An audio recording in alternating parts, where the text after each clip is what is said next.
John from Springerville, Arizona wants to know, what is the Fed's purpose for keeping rates low?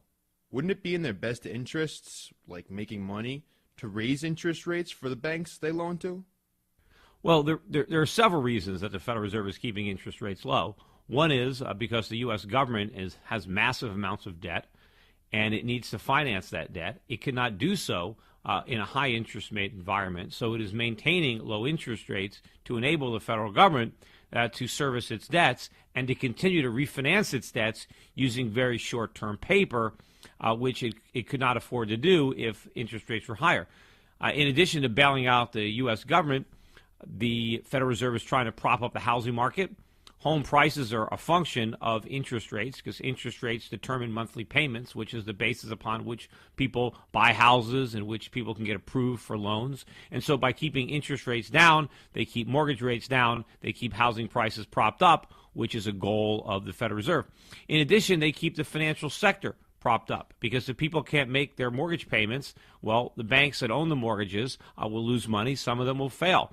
In addition, many of these banks have huge portfolios of low-yielding long-term mortgage and government paper. In a rising interest rate environment, that paper would lose value, impairing the solvency of these financial institutions. And, of course, as interest rates rise, it costs the banks more money to stay in business, and fewer of them will remain in business. So they're trying to prop up the financial system. They're trying to prop up the housing market. They're trying to prop up the federal government. But in doing this, they are undermining the real U.S. economy, and they are destroying the wealth and the savings of the American public, and they are doing severe damage to the underlying economy. There is a cost to what the Federal Reserve is doing.